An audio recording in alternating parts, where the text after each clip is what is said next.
Os 7 pecados capitais.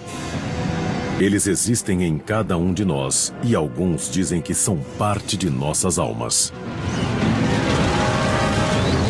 Esses pecados são fatais, eles têm um efeito gravemente destruidor na vida espiritual de uma pessoa.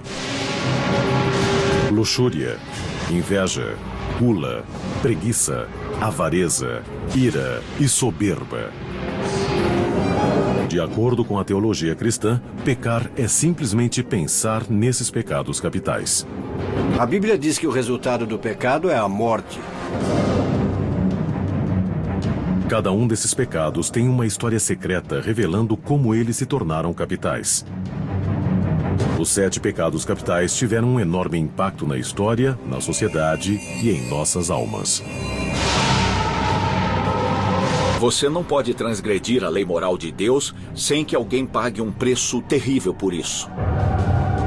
E o pecado que põe um preço em tudo é a avareza.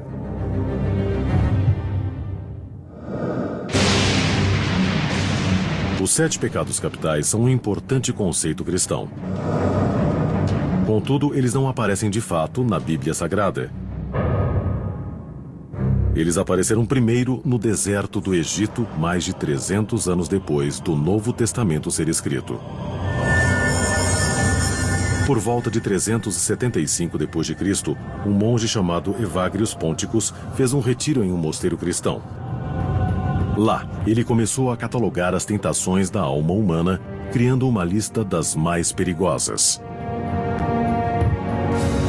Evagrius acreditava que podia resumir a lista a 8 terríveis tentações. E a avareza era uma das mais capitais. Evagrius escreveu que a avareza provinha da fome que apareceria em breve, das doenças que nos visitariam, do apuro da pobreza. Os 7 pecados capitais não seriam codificados até 590 d.C., quando o Papa Gregório Magno reexaminou a lista de Evagrius. Ele reduziu a lista para 7, mudando o nome de tentações para pecados e proclamando que eram capitais. Para o Papa Gregório, o homem avarento era um assassino. Ele escreveu: aquele que guarda para seu próprio uso o que iria sustentar o pobre está matando todos aqueles que poderiam viver de sua abundância.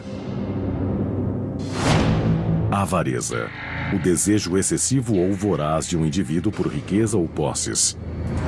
Esse pecado é conhecido por vários nomes: ganância, cobiça e cupidez. Ele leva a atividades proibidas como o acúmulo de bens, traição, corrupção e roubo. Todas as pessoas são suscetíveis à ganância. Todas as pessoas de diferentes classes, tipos e profissões. Os problemas surgem quando nossas posses nos controlam, ao invés de nós controlarmos nossas posses. Um dos primeiros exemplos do poder e da influência do pecado da avareza é encontrado no livro do Velho Testamento, Êxodo. Moisés trouxe os 10 mandamentos de Deus do alto do Monte Sinai e o entregou ao povo judeu. Essas leis básicas de ética se tornariam o código através do qual a fé guiaria suas vidas. Alguns estudiosos religiosos acham que o último mandamento, não deveis cobiçar, põe em perspectiva todas as outras leis de Deus. O último, que é a cobiça, não é uma ação, é um estado de espírito. E a avareza é um estado de espírito de onde brotam todos os outros. Nos comentários de uma antiga lei judaica chamada Talmud, as pessoas se tornam avarentas ou cometem outros pecados por causa de seu impulso maligno, ou Yetzer Hara.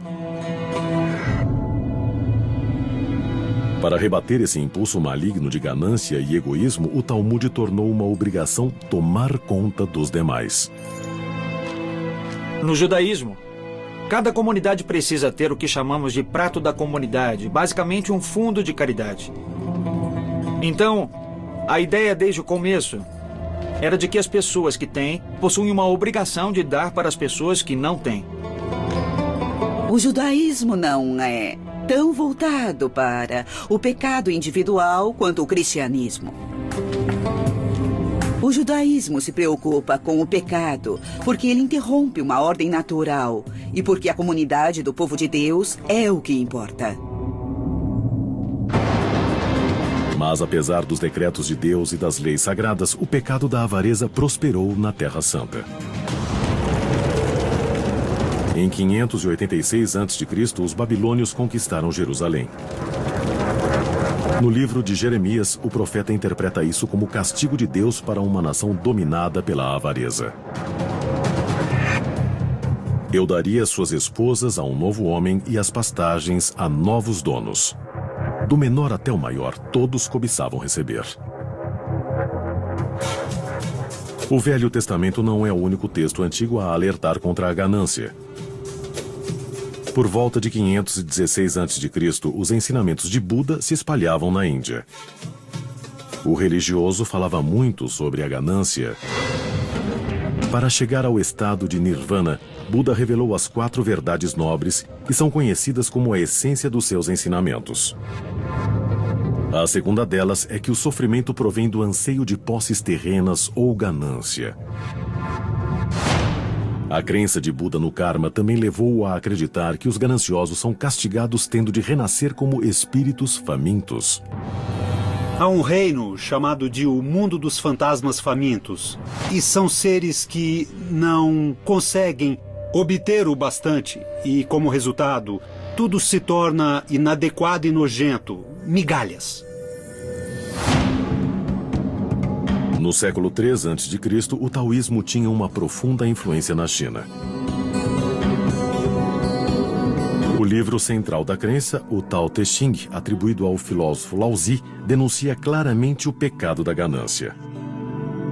O Tao Te Ching diz que a ganância é a fonte de todo o mal da humanidade.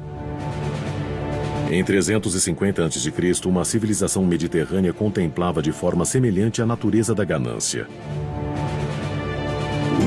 A Grécia Antiga era fascinada pelo equilíbrio na arquitetura e na vida. A ganância era um excesso a ser evitado. A lenda de Midas é uma descrição popular do pecado da ganância. Midas era um rei rico que queria ser ainda mais rico, transformando tudo que ele tocasse em ouro. Mas depois que os deuses atenderam seu desejo, Midas acidentalmente transformou sua comida e até sua filha no precioso metal. E percebeu o erro que cometera. Algumas crianças gregas que ouviram a lenda de Midas cresceram pensando melhor na ganância, inclusive Aristóteles, o filósofo a quem se acredita ter formulado o primeiro código de ética no mundo clássico. Aristóteles acreditava que para poder alcançar uma boa vida, o indivíduo deve encontrar o equilíbrio entre o excesso e a deficiência. Ele encorajava a noção daquilo que chamava de liberalidade, a virtude de dar a todos o tanto que mereçam. Mas toda virtude tem seu oposto. Se você possui uma deficiência na sua habilidade de dar, você é o que Aristóteles chamava de avarento, que quer dizer mesquinho. Aristóteles via ganância em toda parte e escreveu: "A ganância da humanidade é insaciável." Em 27 a.C., a glória da Grécia havia sido sobrepujada pelo poder de Roma. Eles eram os senhores de boa parte do mundo. Mas muitos temiam que seu sucesso no mundo havia corrompido suas almas. O escritor romano Horácio criticava a decadência que via ao redor de si com uma lista de 7 vícios: avareza, amor ao elogio e ira, preguiça, os 7 pecados capitais. Por séculos abalaram o comportamento do homem, mas não são temidos universalmente. O pecado da ganância era tolerado e até mesmo comemorado durante os primórdios do Império Romano. Então, por volta do ano 30 d.C., na província da Galileia, um prodigioso professor judeu pregava contra o pecado, com palavras que carregavam uma estranha e poderosa autoridade. Jesus de Nazaré proclamou: Afastem-se da ganância, pois a vida de um homem não consiste da abundância de coisas que ele possua. Ele resumiu a ganância quando perguntou: o que lucrará um homem se ele ganhar o mundo inteiro e perder sua própria alma? Jesus tem pouco a dizer sobre o valor do capital acumulado ou de acumular dinheiro. Mas ele tem muito a dizer para os pobres. E ele diz: vocês é que são os abençoados, não os ricos. E isso é claro que é falso. Sabemos que as pessoas de sorte são os ricos, mas não segundo Jesus. Tenho certeza que há motivos culturais para o cristianismo ter essa fascinação desproporcional com a ganância. E um deles, eu acho, é o fato de que o dinheiro e o mercado surgiram na mesma época. O grande porto do Império Romano de Ostia permitia controlar muito do crescimento explosivo do comércio internacional durante esse período. Carregamentos de comida, vinho, sal, escravos e mais escoava das províncias romanas. Parecia que quanto mais os romanos tinham, mais gananciosos se tornavam. O resultado foram os impostos. Os romanos tinham um jeito interessante de fazer as coisas. Primeiro eles invadiam você e depois te cobravam pela invasão. Eles nunca recolhiam os impostos pessoalmente. Ou haveria uma revolta. Tinham pessoas do local que pagavam para recolher os impostos. O que precisamos ter em mente é que os coletores de impostos ganhavam dinheiro cobrando a mais. O único jeito de um coletor de impostos ter seu próprio dinheiro era cobrando mais do que o governo exigia. Então, os coletores de impostos sempre cobravam mais das pessoas e acabavam acumulando fortunas, se aproveitando dos fracos, tirando dos pobres. E a condenação de Jesus aos coletores de impostos é primeiro contra aqueles que tiram dos próprios irmãos e irmãs e entregam o dinheiro para um governo estrangeiro. Mas a verdadeira ira de Jesus era contra aqueles que emprestavam dinheiro no Templo de Jerusalém. Esses homens trocavam dinheiro romano pelo siclo, moeda local com a qual os judeus costumavam comprar animais para sacrifício, e por esse serviço cobravam uma taxa. No fundo, eram o mesmo que cambistas num jogo esportivo ou em um show, que cobravam muito mais do que seria cobrado se você, digamos, comprasse o mesmo animal em outro lugar e o trouxesse ao templo. Eles lucravam com isso. Jesus disse que estavam se tornando ladrões. Não faziam apenas negócios, mas negócios sujos. O pecado da ganância teria seu papel no destino de Jesus. Quando ele foi traído e entregue às autoridades por seu seguidor, Judas, foi uma transação financeira. 30 peças de prata não era muito dinheiro. E ele estar disposto a vender Jesus em troca disso demonstra, no fim das contas, que é incrível o que se faz por dinheiro. Quando Jesus foi crucificado, em algum momento durante 26 e 36 depois de Cristo, os gananciosos podem ter sido perdoados, mas os seguidores dele retomaram o ataque ao pecado da ganância.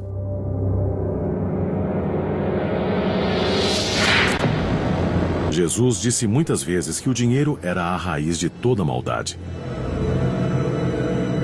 Mas a frase vem da primeira carta a Timóteo, atribuída ao apóstolo Paulo. A famosa frase grega foi mal traduzida algumas vezes. O que Paulo realmente disse é que o amor ao dinheiro é a raiz de todo o mal. Não há nada de errado em ter dinheiro. É o amor excessivo por dinheiro que é a raiz de todo o mal. A ganância nos afasta dos demais seres humanos. A máxima de Paulo foi traduzida para o latim radix omnium malorum avaritia, que na nossa língua quer dizer: a raiz de todo mal é a avareza.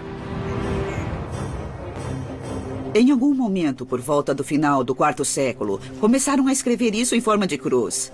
Então, tínhamos radix aqui, depois tínhamos omnia malorum avaritia, e o que tínhamos era R-O-M-A.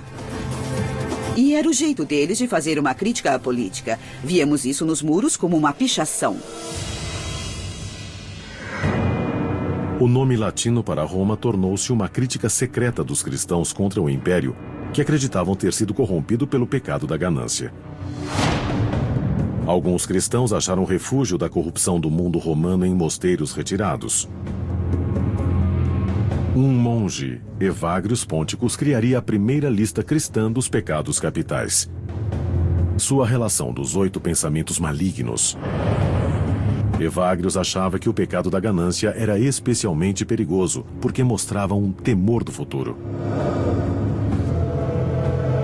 Ele notou que muitos monges fizeram voto de pobreza.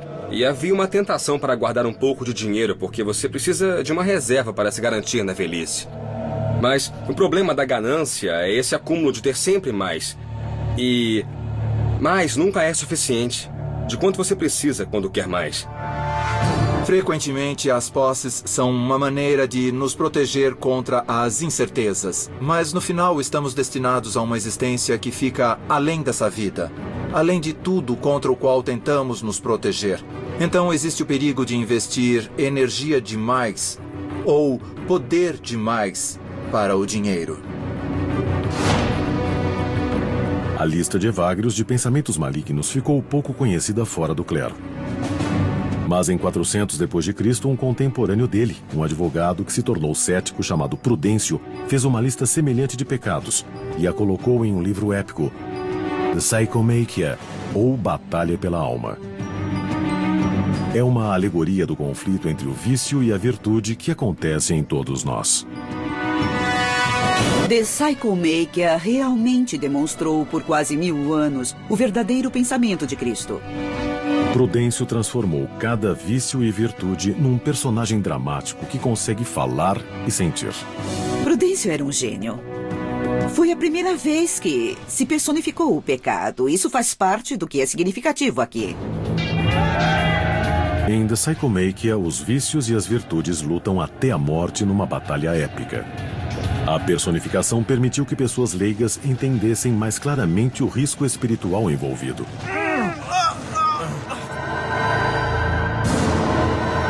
Vários vícios são derrotados e abandonam a batalha, largando suas armas, joias e ouro. Os mortos e feridos são abandonados e seu sangue e sua carne em chamas tomam conta do solo. É nesse ponto que o pecado da ganância, personificado por uma mulher desfigurada, aparece. Então entra esse personagem sorrateiro. E ela tem, segundo Prudêncio, mãos iguais a garras. E ela começa a fuçar sobre os corpos e debaixo de todos os feridos. E ela colhe todo o fruto da batalha. Prudêncio escreve: de todos os vícios, não há nenhum mais assustador. Com os braços repletos dos espólios da guerra, a ganância avista um grupo de padres no campo de batalha vindo ajudar as virtudes. Ela tenta convencê-los a abandonar seus votos de pobreza, mas os padres resistem.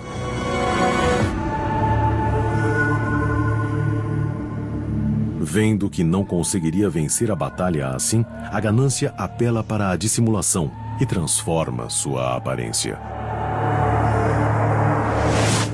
E ela se limpa toda e coloca um vestido novo, e ela se torna a frugalidade. A ganância finge que sua cobiça é porque está preocupada com o bem-estar dos filhos. No final, a ganância não obtém sucesso. E seus truques a levam à sua morte. The Psychomachia acaba com as virtudes, derrotando os vícios. Mas o pecado da ganância iria evoluir e continuar a prosperar, mesmo enquanto o Império Romano desmoronava ao seu redor. Durante séculos, o Império Romano havia seguido os 7 pecados capitais e tentado ignorar as consequências. Mas em 500 d.C. já era tarde demais. Os romanos, outrora ricos, haviam se afogado em dívidas e seu império, muito extenso, havia se despedaçado. A ganância e os outros pecados tinham ajudado a destruir o estado mais poderoso na história do mundo. A Europa mergulhou na Idade das Trevas.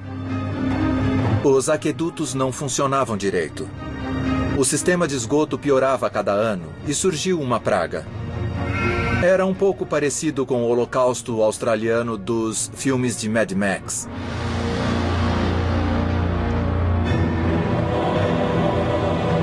Em 590 d.C., só a autoridade da Igreja mantinha a sociedade ocidental em ordem. Nesses tempos temíveis e preocupantes, Gregório Magno transformou o grupo inicial de tentações dos monges de Evagrius na lista de pecados que conhecemos hoje em dia: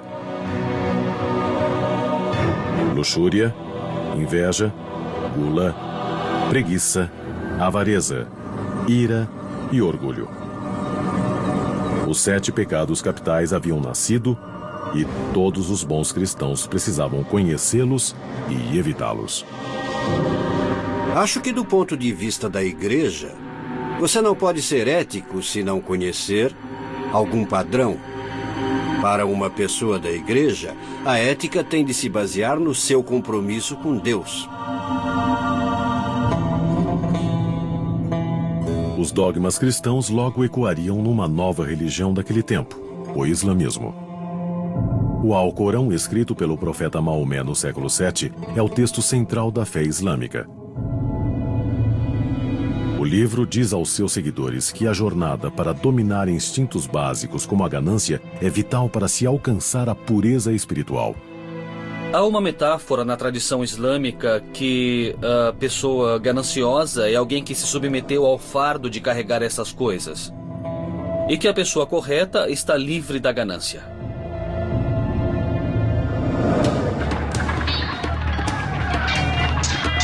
Os muçulmanos e cristãos lutaram entre si durante a Idade Média, principalmente pelo controle do Oriente Médio.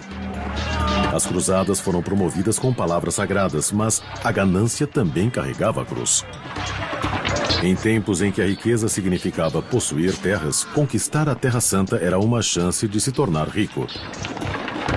Talvez o mais conhecido dos cruzados, o rei inglês Ricardo Coração de Leão, encontrou sua morte pelo pecado da ganância. Em 1199, Ricardo atacou um castelo na França em busca de tesouros. Ricardo mandou seu exército para apreender o ouro, e durante o cerco, Ricardo foi atingido por uma flecha no pescoço. Ele morreu de gangrena, mas a causa foi o pecado da ganância. Os castigos para o pecado da ganância são muitos. Em 1306, os ingleses atacaram os rebeldes escoceses no castelo de Kildrummy. Eles subornaram um ferreiro escocês traiçoeiro chamado Osborne. Ele começou um incêndio que destruiu o abastecimento de comida dos rebeldes. Os ingleses tomaram o castelo e Osborne exigiu seu pagamento, tanto ouro quanto ele pudesse carregar. Os ingleses ficaram enojados com sua ganância, derreteram o ouro e o despejaram em sua garganta. Essa terrível morte na vida real ocorreu no mesmo período em que o italiano Dante Alighieri começou sua obra-prima, A Divina Comédia, criando castigos indescritíveis para os pecadores. Nossa noção do inferno não vem essencialmente das escrituras, é de Dante. A história começa com uma visão, quando Dante encontra o escritor romano falecido Virgílio, que o guia para as profundezas do inferno. Lá, ele vê o destino dos pecadores. No quarto círculo do inferno, Dante encontra os gananciosos. Eles empurram para frente e para trás, sempre, grandes pesos que podem ser tão pesados quanto o ouro que tentaram obter em vida. Dante os chama de doentes para dar e doentes para receber, os acumuladores de dinheiro e os esbanjadores de fortunas. Esses pecadores são os dois lados de uma mesma moeda. Ambos são incapazes de controlar seu dinheiro. E então, Dante e Virgílio descem mais fundo no inferno para o oitavo círculo. Aqui, ele encontra os padres pecadores que cometeram o pecado da ganância vendendo indulgências. Indulgências eram basicamente cartas de perdão do Papa. Um pecador comprava uma indulgência que supostamente encurtaria ou até eliminaria seu castigo na vida após a morte. A prática indicava que a ganância agora era uma parte aceitável do exercício da igreja. Dante pune os padres que lucravam com a venda da salvação, enfiando-os de cabeça para baixo no inferno, seus pés incendiados, o inverso do ritual de batismo. Dante e Virgílio seguem para o purgatório, um local de tormento para aqueles cujos pecados podem ser perdoados. Na doutrina católica, o purgatório é um lugar onde os pecados são purificados. Os pecadores devem sofrer, mas eventualmente serão recompensados depois de seu castigo com a promessa do paraíso. Quando Dante chega ao purgatório, a primeira coisa que ele vê são aqueles que têm permissão para estar no purgatório por causa do pecado da ganância. São aqueles com o rosto contra o chão, repetindo o verso de um salmo, o Salmo 119. Minha alma está apegada ao pó.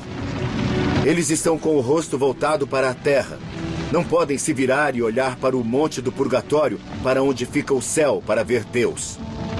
Portanto, esse é o maior comentário que Dante faz do que vem a ser o pecado da avareza. O inferno de Dante ajudou a moldar comportamentos sobre o pecado e a ganância nos 500 anos que se seguiram. Mas não foi o bastante para purificar a ganância da igreja, principalmente uma forma de ganância chamada simônia. A simônia era a aceitação de pagamento por serviços eclesiásticos, como a confissão. Por muitos motivos, essa é a pior forma de ganância. Quando a religião estabelecida, quando a instituição em si mesma começa a agir com ganância, não há maneira de se redimir. A crença que se desenvolveu na Idade Média é de que o motivo pelo qual alguns religiosos cometiam os 7 pecados capitais era porque estavam possuídos por demônios. A ganância estava se tornando tão difundida que tinha seu próprio demônio. O nome dele era Memon. Os cristãos conheciam esse nome do Sermão da Montanha, quando Jesus alertou: vocês não podem servir a 2 senhores, Memon e Deus. Escolham um ou outro. Durante a vida de Jesus, Memon era um nome aramaico que significava riquezas ou propriedade. Mas a definição mudaria na Idade Média. Esse termo se tornou um sinônimo de diabo. No estudo da demonologia, Memon renasceria no pensamento cristão como um diabo, literalmente, a cria do inferno da ganância, o inimigo da caridade e o destruidor da paz.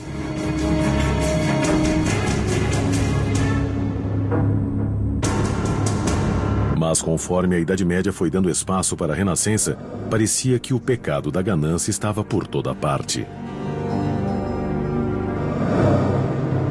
Em 1557, Peter Bruegel, o grande pintor alemão, retratou o pecado da ganância no quadro Peixe Grande Come Peixe Pequeno.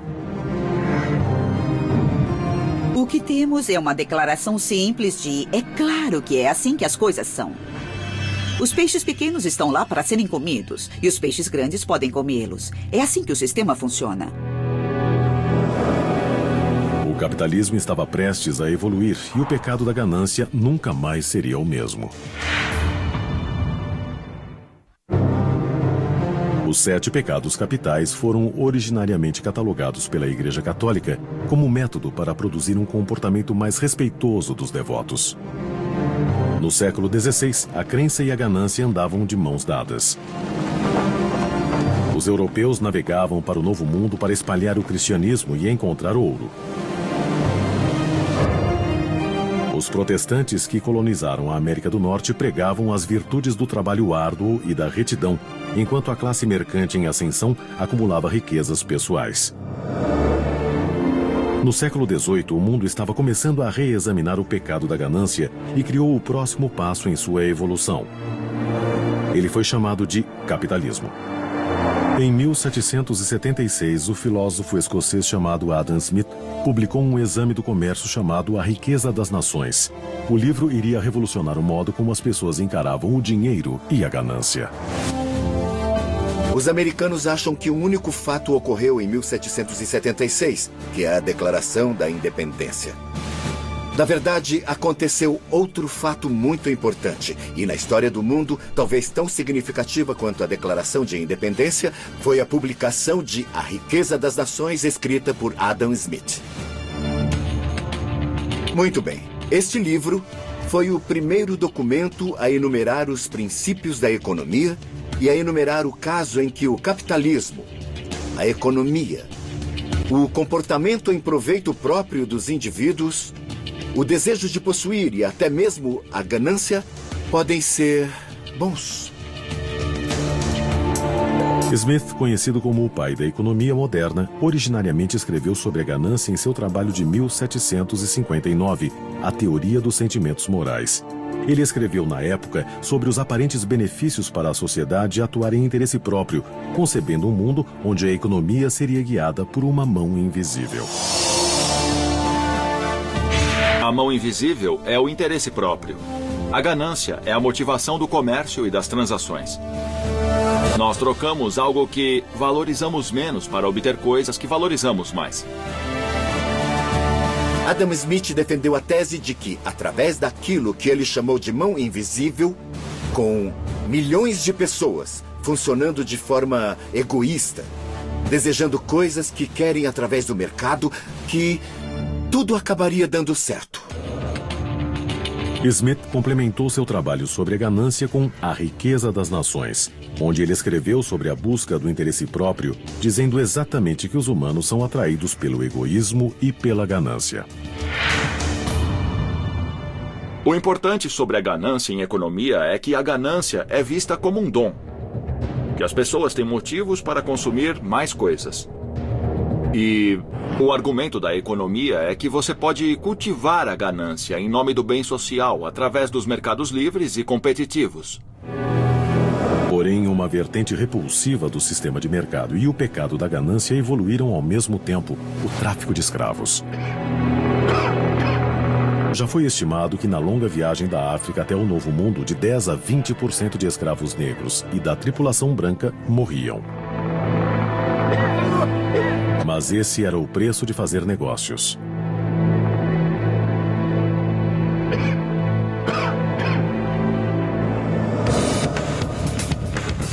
Em 1800, a Revolução Industrial causou outra mudança na concepção de ganância. A escravidão agrícola fora extinta pela Guerra Civil Americana, mas uma nova classe de pobres explorados se encontrava trabalhando em péssimas condições nas cidades com fábricas. No final do século XIX, os Estados Unidos emergiram como a nação mais próspera no planeta. Também fez surgir um ganancioso grupo de investidores que ficaram conhecidos como os Barões da Borracha.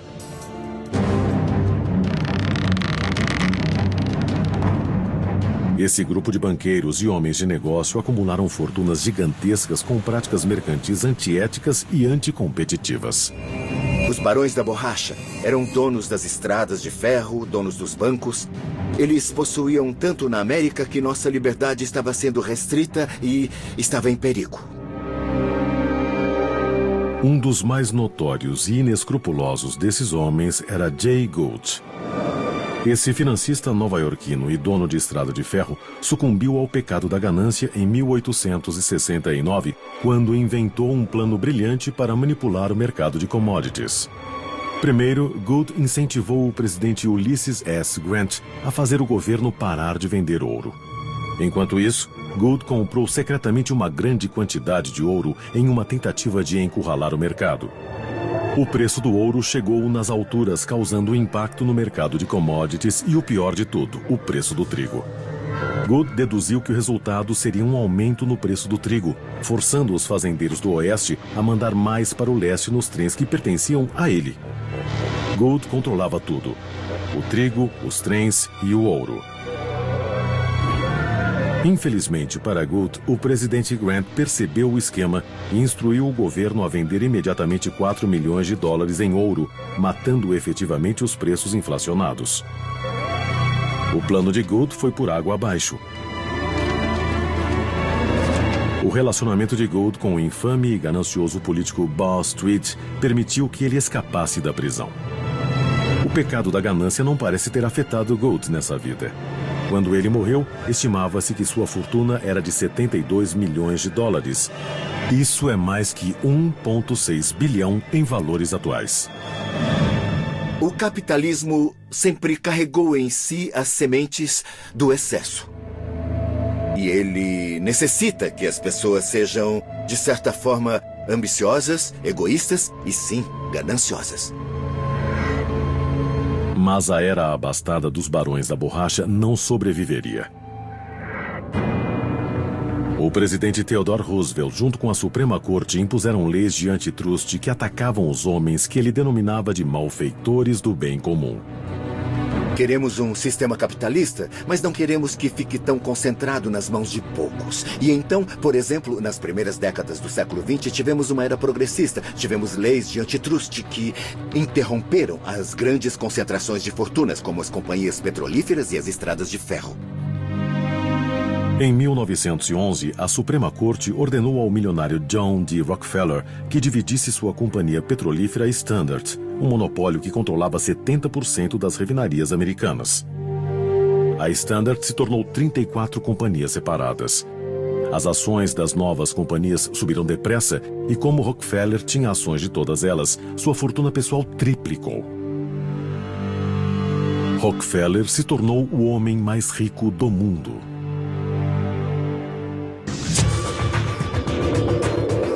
Era um momento determinante na evolução do pecado da ganância. Enquanto os Estados Unidos cresciam no século XX, o conceito de ganância mudaria para sempre.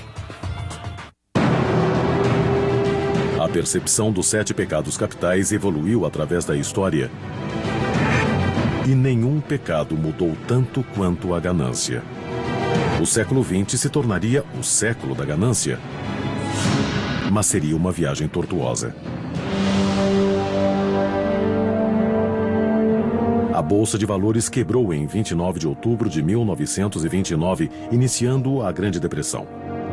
Acredita-se que uma das principais causas tenha sido o sistema bancário irregular, que permitia que poucos gananciosos ganhassem quantias absurdas à custa do povo. Acho que apostar na Bolsa de Valores é motivado pela ganância e no interesse pessoal. São pessoas que querem transformar uma pequena quantidade de dinheiro em uma grande quantidade de dinheiro e simplesmente estão dispostas a se arriscar. Mas quando a bolsa quebrou, afundou toda a economia junto com ela. O pecado da ganância havia quase arruinado o país. Um dos resultados da crise foi o temor pelos grandes negócios e iniciou-se uma onda de reformas econômicas e sociais.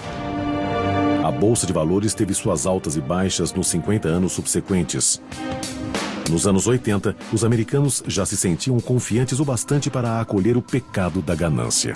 Tivemos os anos 80 e os anos 90, talvez possamos dizer este século, também até agora, o século XXI, que é quando exaltamos não só os desonestos e os empreendedores, mas exaltamos pessoas que obtiveram imensas quantidades de dinheiro e basicamente controlam tudo. A década de 80 ficou conhecida como a da ganância, antes mesmo de terminar.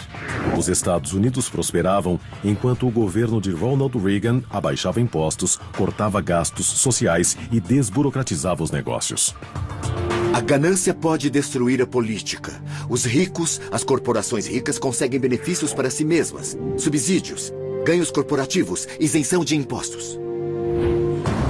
O filme de 1987, Wall Street, ilustrou bem isso quando o personagem principal, Gordon Gekko, interpretado por Michael Douglas, anuncia que a ganância é boa e os americanos parecem concordar. Atualmente, 50% dos americanos possuem ações. Nós iremos ficar ricos um dia desses e, portanto, temos de investir em ações. Mas milhões de pessoas estão tentando lucrar no mercado ao mesmo tempo. Eles não conseguem, porque eles são o mercado. As escrituras dizem que a ganância é pecaminosa. Mas alguns cientistas afirmam que a ganância é natural. Não é uma tentação do diabo, mas resultado da nossa própria neurologia. Cada ação que praticamos se baseia na descarga de neurônios em nosso cérebro. Ressonâncias magnéticas e tecnologia sofisticada revelam exatamente o que acontece quando o cérebro humano se torna ganancioso. Deixe-me definir isso como querer muita coisa. Basicamente, sabemos muito bem o que é querer muita coisa e quando conseguimos algo, recebemos uma dose de um neurotransmissor chamado dopamina que o faz se sentir bem. Animais apertam alavancas que aumentam sua dose de dopamina e isso pode até matá-los, mas continuam puxando a alavanca. Então, por que não começa clicando em Start? Tudo bem.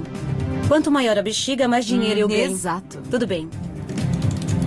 Nesse teste comportamental, os indivíduos enchem uma bexiga gerada por computador. Quanto maior ela fica, mais dinheiro eles ganham. Mas se o indivíduo ficar ganancioso demais, a bexiga estoura e eles perdem tudo. A questão não é ser ou não ganancioso. A questão é quão ganancioso. Como medimos a ganância. Como nos certificar de que a ganância de fato funciona para todos nós. Para avaliar como a ganância influencia as negociações financeiras, o doutor em economia da Universidade de Penn State, Gary Bolt, utiliza um teste fascinante chamado o jogo do ultimato. O jogo envolve 2 negociantes.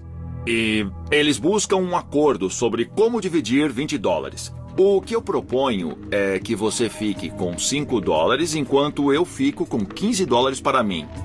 Você pode aceitar ou rejeitar esses $5. Se você o aceitar, a pilha se divide. De acordo com isso, 15 e 5. Se você rejeitar, nós dois acabamos sem nada.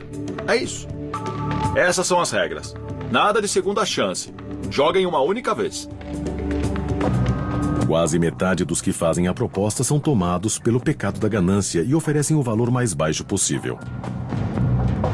Quase a mesma quantidade dos testados aceita a oferta mais baixa, contanto que ganhem algo. Talvez os 2 lados sejam gananciosos, mas alguns são menos ambiciosos. Cerca de 10% têm uma reação diferente à ganância. Eles insistem em dividir meio a meio e estão dispostos a acabar sem nada do que aceitar o que consideram uma proposta injusta. Acho que cada um deve ganhar a mesma quantia de dinheiro, independente de qualquer coisa. Esse grupo parece rejeitar o pecado da ganância por completo. Mas essas pessoas estão realmente renunciando à ganância ou é apenas uma questão de definição? Pode ser que a noção tradicional de ganância por bens materiais simplesmente necessite ser ampliada. As pessoas querem bens materiais, mas também querem bem-estar social. Querem ser tratadas de forma justa. Elas querem muitas coisas para si mesmas. Querer alguma coisa. Esse desejo é a faísca que desperta o diabo ou o DNA é o maior responsável pelo pecado da ganância?